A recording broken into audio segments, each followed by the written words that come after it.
Hey, peace, world. Thanks for pressing play on another Pay Me No Mind sports and entertainment video. My name is Wood. If you like the way any of the information is being presented, uh, you know, consider becoming a subscriber. If you like the content, what I'm getting ready to talk about, like how the points that I'm bringing up or whatever, hit the like button. You disagree, leave a comment. Whatever. I haven't done an edited video in a while. Hoodie on tonight because I need a haircut bad. But anyway, man, let me get to the subject here. The plugs I met to Benny the Butcher, Harry Fraud, the exclusive or sole producer on the project. 9 tracks, some features. I was kind of conflicted on where I was going with this album. First listened to it, I don't know why it was. I thought I listened to it in my car. Maybe I had my mind on what I was going to do, and maybe I was a little impatient with the album. I've actually I got in a couple of different. I've been riding cycling the last year plus, and I got out on the trail and actually listened to the album on 2 different rides. And then on one of the rides, I think I ran it back 2 or 3 times. So I've listened to it a handful of times, man, and it gets better. It's gotten a little better with each listen. I saw some people online with the video. Thanksgiving came out last week. The single and the video, like I just mentioned. It was a little polarizing. Some people really weren't feeling it. I respected the people that were honest about it not really setting the world on fire for them. From what I understand, Benny said it on one interview that he had 3 or 4 albums in the can at one time, and then I saw earlier watching Ambrosia for Heads breakdown or album review video that he was recording this at the same time as doing Burden of Proof with Hit Boy. I was a little shocked to see on Pitchfork. I read the Pitchfork review. They gave it like a 7.8. I want to say in comparison, King's Disease, which just earned Nas his first Grammy, was like a 6.3 or something, or a high 5 or something. I like to just see where Pitchfork is with this rankings and whatnot. Sometimes more information is a good thing. For me, man, I'm gonna be honest, man. I'm not all that blown away with this project. When Tony Met Sosa, the lead off song is I like it. It's pretty dope. Track 2 overall featuring the late Chinks. I dig overall. Then I jump all the way to track 6. No Instructions is probably the flagship song or the cornerstone song of the project for myself, for me. I think I like the track. I like the emotion that comes out of Benny. I like the storytelling. I dig it. It's one of my favorite joints on here. Those are really the only 3 that I have like a star by. 2 pluses for me, better songs on the album. Survivor's Remorse featuring Rick Hyde, who is Benny's cousin, I believe. And then Thanksgiving has grown on me a little bit more in listening to hearing it with the production of the rest of the album. It works a little better for me. By the way, Survivor's Remorse kind of sounds like a slowed down sequel to I Don't Feel Famous from Burden of Proof, in a way. Maybe you disagree. Mainly for me though, when looking at the features, I was bigger on the features from the plugs I met. With what was Kiss on there, Pusha T, and Black Thought, which was the lead off single, I believe, for Plugs I Met. Um, I'm gonna keep it a buck, man. Disagree with me, hate me if you will, whatever kind of criticism you want to give. With the exception of Chinks, and I don't know much about Chinks. I know he was killed several years ago, maybe 4, 5, 6 years ago and whatnot. I remember the story when it was happening. I don't know. I just don't. I don't have a lot of familiarity with Chinks. No disrespect to his memory and whatever else. But getting to the other features on here, man. Two Chains. Uh, I've listened to some interviews with Two Chains where I like how he discusses the business. I like that he wants to rhyme over if he does a collaboration with the East Coast artist or New York artist. He wants to rhyme over something New York to kind of test his skills and show his versatility and range and all of that. I get all of that. Just in execution, he's never been one of my favorite rappers. I just don't connect with Two Chains. Not to say he's never had a song that I didn't like, or that he didn't have verses that I've never liked. That's not the case, but he's just not a guy that adds value to the projects that I and the artists that I really rock with, my core artists. Fat Joe, he had the whole Wuhan virus, bar.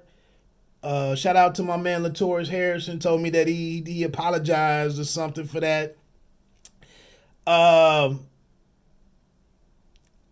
I don't know, man. I've been listening to Fat Joe since FloJo. And now the dude is kind of the competition, being that he has a podcast or whatever. He's an Instagram, I don't know, live dude. But okay. And then French Montana again. French Montana. Rick Hyde, his family. I'm good with Rick Hyde on Survivor's Remorse. But I think what and I've talked about this before, man. When I'm listening to some of these projects, especially the ones that are more, if you're sitting out here promoting yourself and your calling card or your signature is coke rap. Okay, how do you do it in a manner that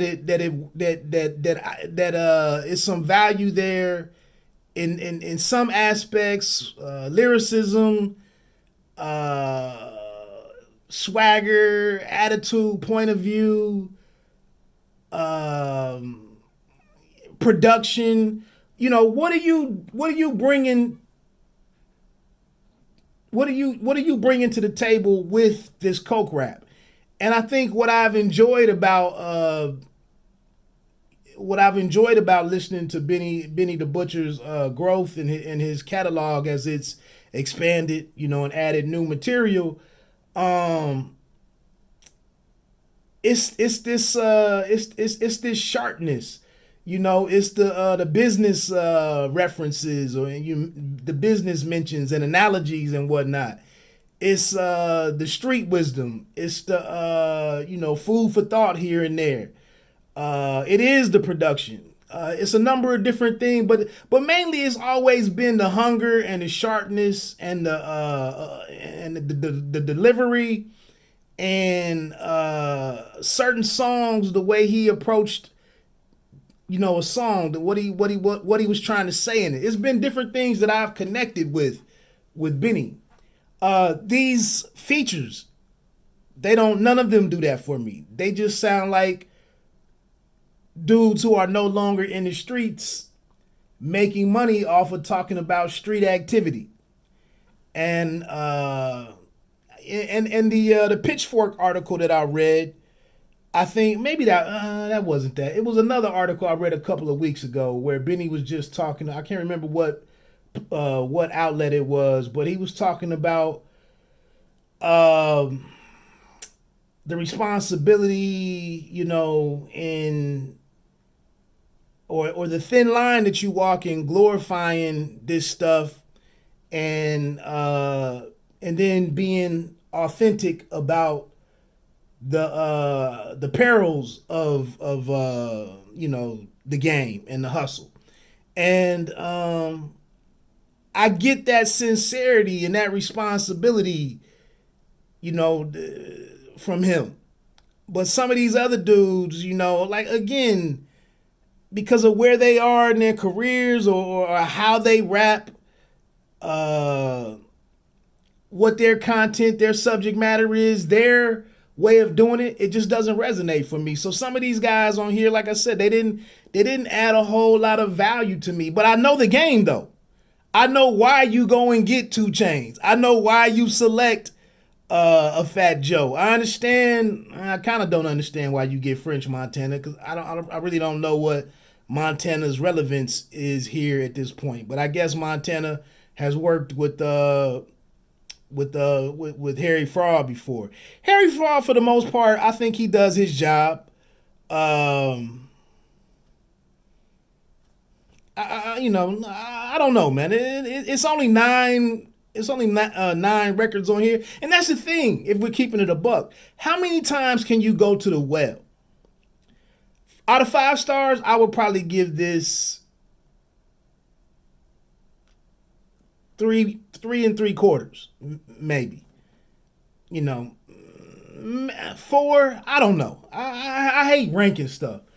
Replayability, maybe no instructions, quite a bit. Maybe overall quite a bit. When Tony met Sosa, maybe that one. But again, looking at Benny, like how many times can you go to the well? Some of these references, some of the experiences and learning moments, the mentorship from the plug, the relationship with the plug, big wins, the soldiers that ain't around no more, the young boys who ain't around. He has something on here about the responsibility of holding a gun or whatever is too much for some youngsters. A couple of sports references on here that I really like. The Derrick Henry, all of my dudes is Titans. Everybody on the team is Titans. Are Titans like Derrick Henry. I think he says something maybe about the '06 Vic playing as hard as him. So again, some of the same things were there, but I get to it like Smoking Aces, the sequel to Smoking Aces. I love Smoking Aces the first time. The sequel didn't really, it really didn't work. Different cast, different ensemble, didn't really work. Carlito's Way, which that was more of a prequel, but they had the Hernandez cat, this Magnum PI now, and he had to have the half moon part or something, or he had the part in his hair. It really didn't work. I think Puffy got involved with that one.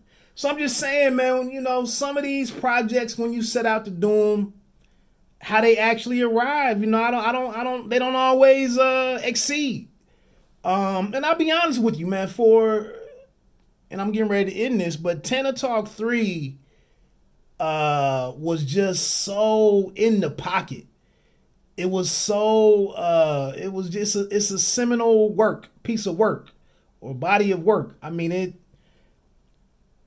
it looks like it sounds like and felt like I was listening to a lecture, or a dissertation on this type of stuff. So for me, Tana Talk 3 just towers over this project. It towered over the plugs I met. And then Burden of Proof, it showed like I can make an album. I can get in my commercial bag a little bit. So again, you talk about projects like this and you look at it how you interpret it, how it resonates with you, and you're a hater or you don't understand or blah blah blah. That's not the case. It just didn't. It just It just didn't. It just did. It just didn't blow. It didn't blow me away. I've heard it before, and I've heard it from him. But I hope it's successful. I hope if you're a hardcore Benny fan, I hope that you really like it. Again, man, I'm not trying to convert people. I'm not trying to argue with people, convince people. I don't really have much negative to say here other than I just don't think Chains, Joe, and French Montana can really rise to the occasion to play alongside a dude that's so in the pocket with and not really making bad verses, not really writing bad verses at this point. Chains had some nice he had some nice metaphors and analogies and whatnot. He had some bars and some punches and all of that type of stuff. But again, for me, it's his delivery, man. It's something that he does on his delivery that it's a sharpness that's not there for me, where it takes away from how skilled and how witty he actually is. That's just my opinion. So enjoy the project. That's all I really got, man. Pay me no mind if you don't. It costs you nothing if you disagree. Like I always say, man, you don't have to be great to start, but you have to start to be great. Check out the It's Always Personal podcast. I had the Lord Mob co-founder and in-house producer, Me Fucks. Just put out a project, Regressions, with G4 Jag. Had a couple of joints on the Lord Mob compilation. The producer of Pray for the Evil 1 and 2 came out last year in February and August. I don't want no smoke with nobody, man. I'm gonna check it out a couple more times, but again, the thrilling moments for me, like when I heard the joint with Black Thought, to hear him paired with Black Thought and how that would play out, that's intriguing. That's compelling for me. When I see Chains, Fat Joe, and French Montana, there's no build up to that for me. So I saw what he was trying to do. I think for the most part he did it. His core people are going to be with him, and shout out to Black Soprano family. I'm out. Peace.